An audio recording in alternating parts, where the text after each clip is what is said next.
Hi guys, कैसे हो आप सब। मैं हूं आपका होस्ट और दोस्त ईशान महेश्वरी और आप सभी का स्वागत है मेरे यूट्यूब चैनल EM मैथमेटिक्स पर।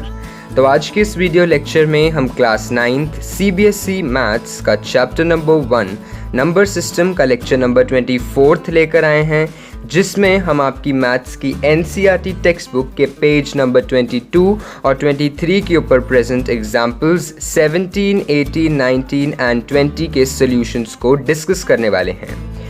तो ये जो एग्जाम्पल्स हैं ये रैशनलाइजिंग द डिनोमिनेटर के कंसेप्ट के ऊपर बेस्ड हैं।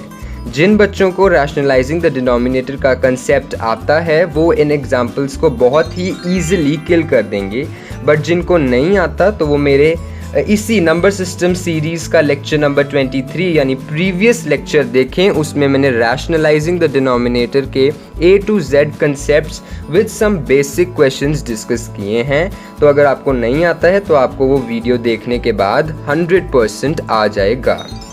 तो शुरू करने से पहले जिन लोगों ने मेरे चैनल को अभी तक सब्सक्राइब नहीं किया है वो प्लीज़ मेरे चैनल को सब्सक्राइब करें और बेल आइकन को दबाएं ताकि आप मेरे लेटेस्ट वीडियो अपडेट्स जल्द से जल्द देख सकें। साथ ही साथ मैं आपको ये भी बता देना चाहता हूँ कि इस लेक्चर के जो PDF नोट्स हैं यानी नंबर सिस्टम 24 एग्जाम्पल्स 17, 18, 19 एंड 20 के जो PDF नोट्स हैं उनका लिंक डिस्क्रिप्शन में अवेलेबल है। आप वहाँ पे जाके इन्हें डाउनलोड कर सकते हैं और इन्हें यूटिलाइज़ कर सकते हैं। जो भी चीज़ इस लेक्चर में मैं लिखने वाला हूँ आपके सामने वो A to Z उन नोट्स में प्रेजेंट होगी। तो जिनको लेक्चर के द्वारा नहीं समझना है, जिनको आता है बस उन्हें देखना है कि किस तरीके से लिखना है, तो वो नोट्स डाउनलोड करके अपना पर्पस सॉल्व कर सकते हैं। अब एट प्रेजेंट कई बच्चों के पास आपकी मैथ्स की क्लास 9th की NCERT टेक्स्ट बुक अवेलेबल नहीं है, तो वो मैथ्स की NCERT टेक्स्ट बुक का PDF फॉर्म डाउनलोड कर सकते हैं। उसका भी लिंक मैंने डिस्क्रिप्शन में दिया हुआ है। तो जल्दी से अपनी NCERT टेक्स्ट बुक्स जिनके पास टेक्स्ट बुक्स हैं वो ओपन कर ले। जिनके पास PDF फॉर्म डाउनलोड कर लिया है तो वो ओपन कर लें ऑन पेज नंबर 22, क्योंकि हम शुरू करने जा रहे हैं एग्जाम्पल नंबर 17 से। ये एग्जाम्पल आपके सामने एकदम डिस्प्ले नहीं किए जाएंगे, आपको अपनी बुक साथ में खोल के जैसे आप ट्यूशन सेंटर पे या स्कूल में बैठे हो एकदम वैसे अप्रोच जो है उसे एक्सेप्ट करना पड़ेगा और उस तरीके से ही आपको करना पड़ेगा ताकि आपको लगे कि आप सच में किसी ट्यूशन सेंटर पे बैठ के पढ़ रहे हो। इससे क्या होगा, आपको ज़्यादा अच्छे से समझ में आएगा, एकदम वैसा सा एनवायरनमेंट जो है क्रिएट हो जाएगा। So let's start with number system 24। Copy pen निकाल लें और जल्दी से हेडिंग दे दें number system 24 and then we'll proceed with example number 17। So example number 17 है आपका rationalise the denominator of 1/√2। So you are suppose to rationalise the denominator of 1/√2। तो मैंने अपने लेक्चर में आपको ये बहुत ही अच्छे से बताया था कि जब भी ऐसा कोई एक्सप्रेशन आए जिसके डिनोमिनेटर में एक ही टर्म हो और वो टर्म इरैशनल हो, जैसे यहाँ पे √2 है और कोई प्लस माइनस का साइन ना यूज़ हो, तो आपको रैशनलाइज कैसे करना है, आपको वो ही टर्म को ऊपर नीचे न्यूमरेटर और डिनोमिनेटर में मल्टीप्लाई कर देना है। तो यहाँ पे मैं √2 है वो टर्म और उसको मल्टीप्लाई कर दूंगा, बट उससे पहले मुझे बताना पड़ेगा कि we are multiplying. So multiply both numerator and denominator, multiply both numerator and denominator with, किससे मल्टीप्लाई कर रहे हैं, बाय √2। तो आपको ऐसे बताना पड़ेगा, उसके बाद आप मल्टीप्लाई करके दिखाओगे कि 1/√2 इंटू √2 अपॉन √2, ऊपर नीचे मल्टीप्लाई कर दिया। √2 को 1 से मल्टीप्लाई करेंगे तो क्या आएगा, √2। किसी भी चीज़ को 1 से मल्टीप्लाई करेंगे तो द नंबर इटसेल्फ आएगा। उसके बाद सेकंड है हमारे पास √2 इंटू √2। अब √2 को √2 से मल्टीप्लाई करोगे तो क्या आएगा, तो आएगा 2। ये तो हमने बहुत बारी किया हुआ है, पिछले नंबर लाइन में जब हमने बनाना था तब भी हमने बहुत बारी सॉल्व किया हुआ है। √2 इंटू √2 इज़ 2, √3 इंटू √3 इज़ 3। ऐसे क्वेश्चंस तो अब बेसिक चुटकियों का कमाल हो गया। तो सिंपल √2/2 जो आपका आंसर आ गया। और आप देख सकते हैं कि जो डिनोमिनेटर था √2 अब वो रैशनलाइज होके 2 हो चुका है। तो मतलब हमने डिनोमिनेटर को रैशनलाइज कर दिया। इतना सा ही क्वेश्चन था, इसमें कुछ था ही नहीं। That was the process of rationalising the denominator. This was your example number 17. Now we come to the example number 18 which is on page number 23. बिना सोल्यूशन देखे क्वेश्चन को सॉल्व किया करो, अगर ना आए तो सोल्यूशन देखा करो, एक बारी खुद से भी तो कुछ कोशिश किया करो.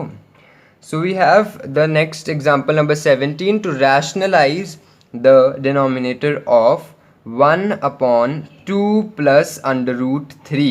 1 upon 2 plus under root 3. अब देखो ये क्वेश्चन दो तरीके से हो सकता है, एक जिनको लॉ ऑफ रेडिकल्स आते हैं और दूसरा जिनको लॉज ऑफ रेडिकल्स नहीं आते.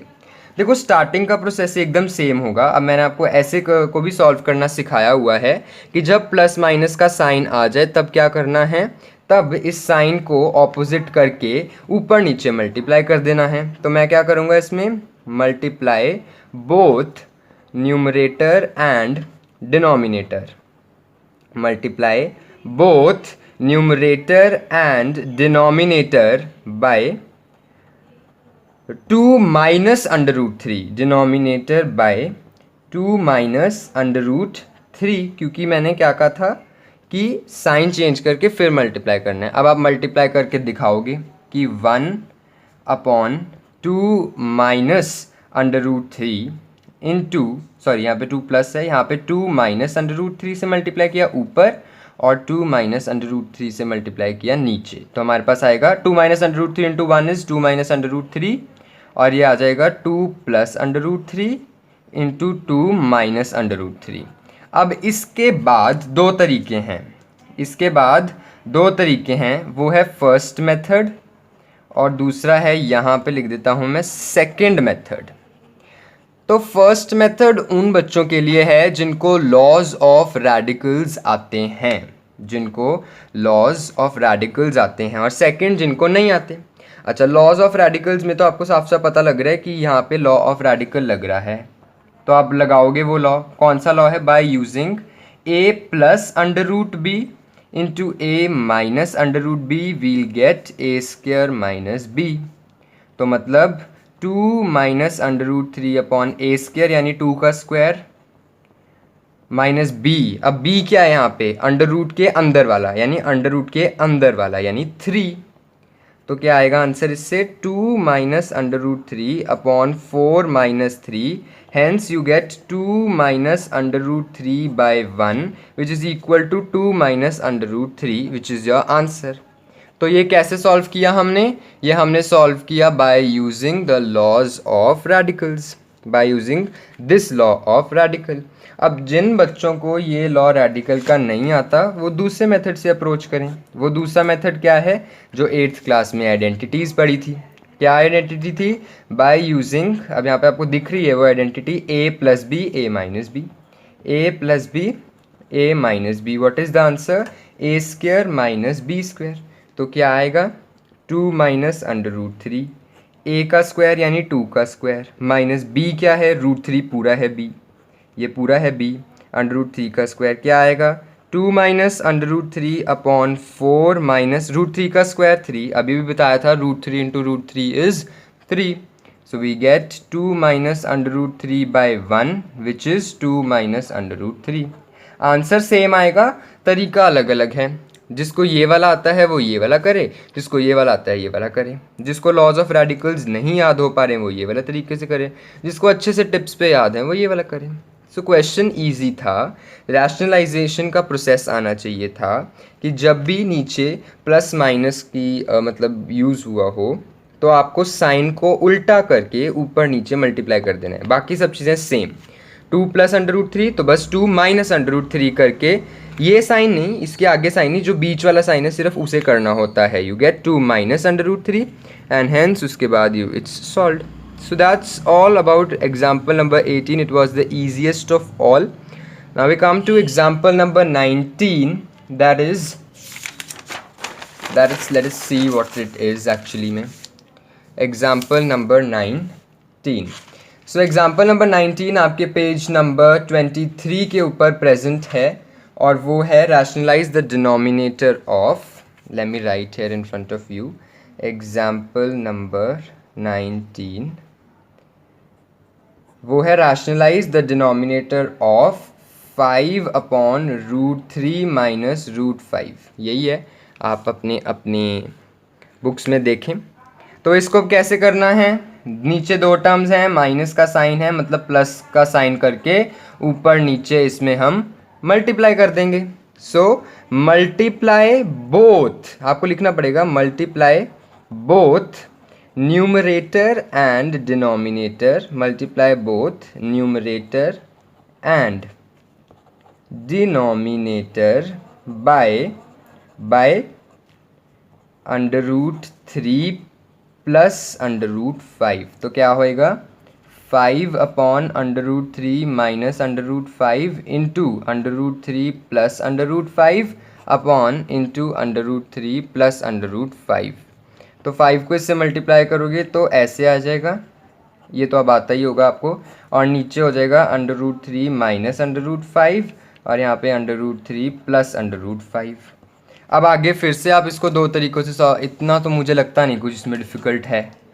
तो अब आपको इसको फर्स्ट मेथड उनके लिए जो लॉज ऑफ रेडिकल्स आते हैं, सेकंड मेथड उनके लिए जिनको लॉज ऑफ रेडिकल्स नहीं आते हैं।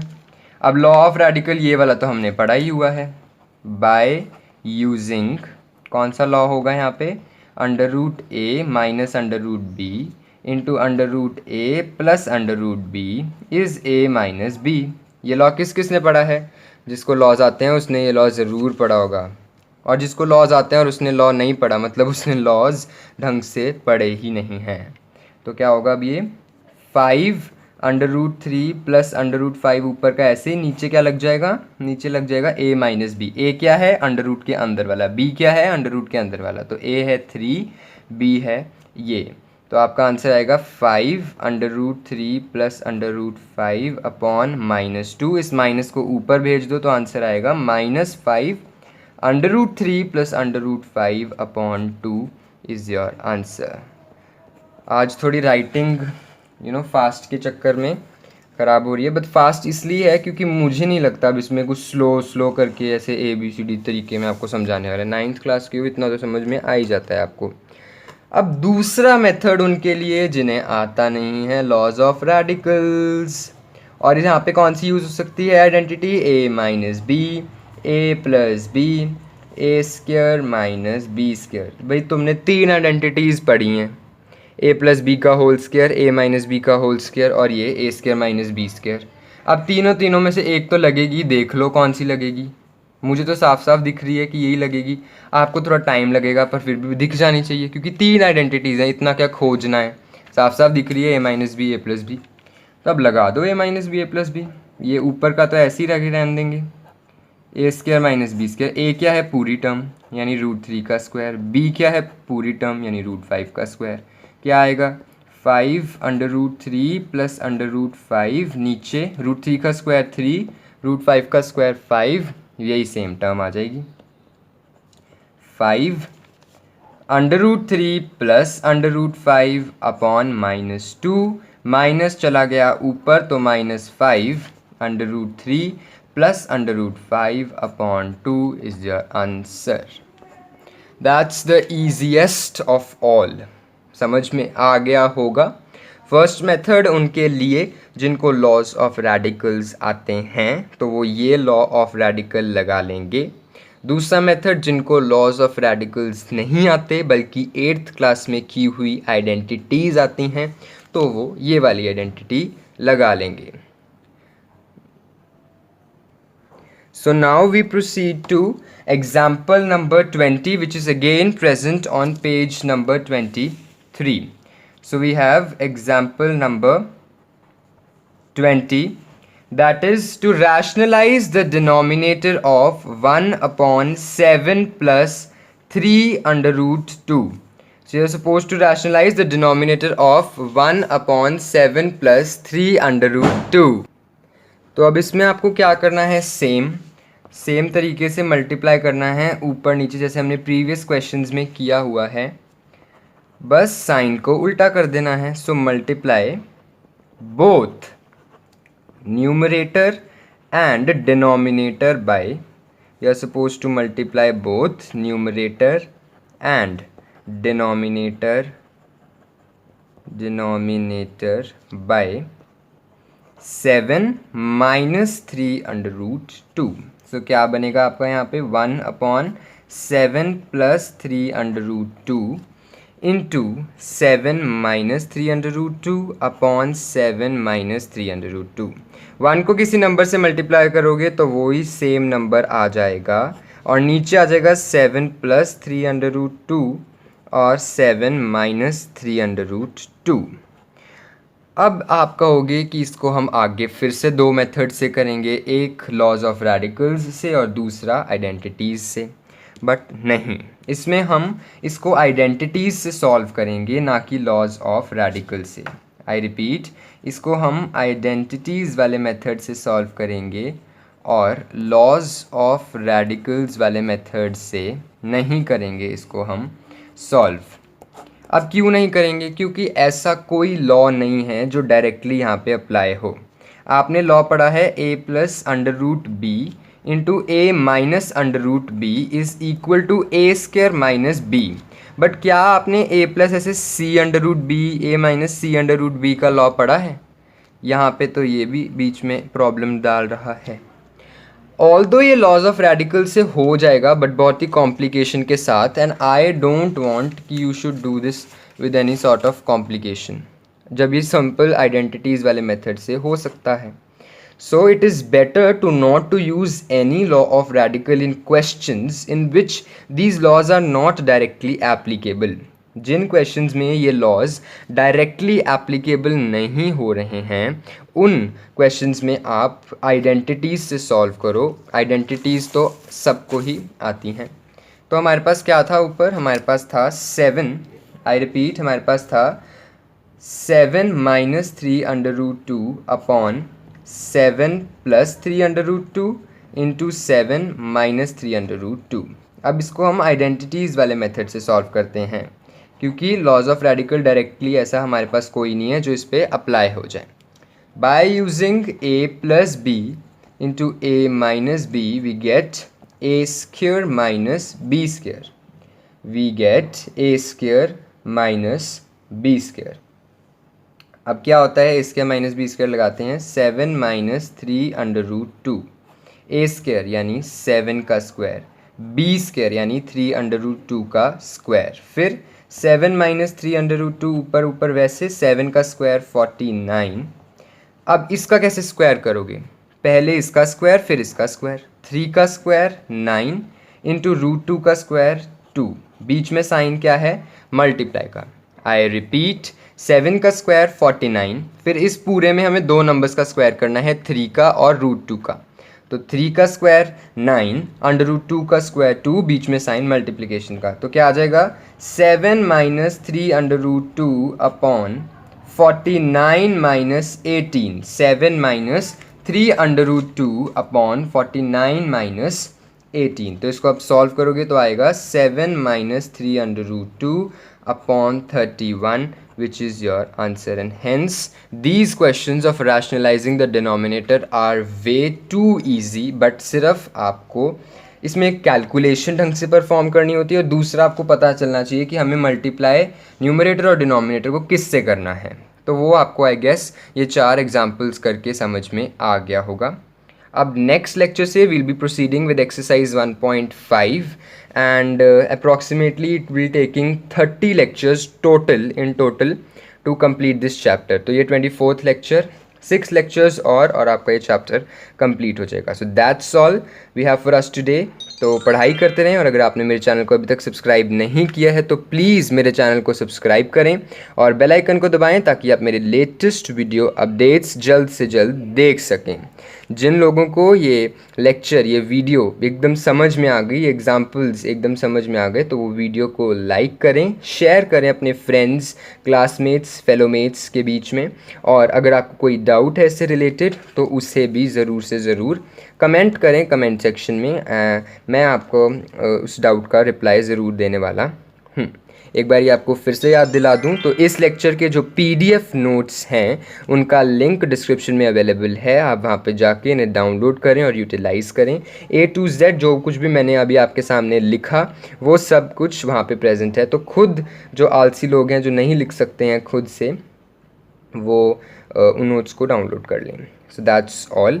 4 होमवर्क क्वेश्चंस जो हैं आपका वेट कर रहे हैं इसके बाद, तो जल्दी से उनको सॉल्व करके उनका आंसर कमेंट सेक्शन में लिख दें। कमेंट सेक्शन में वैसे लिखना थोड़ा डिफ़िकल्ट हो जाएगा आपके लिए, बट येस ये लिख दें कि येस अटेम्प्टेड, और इनको चेक कर सकते हैं आप गूगल पे इनको चेक कर सकते हैं। That's all we have for us today.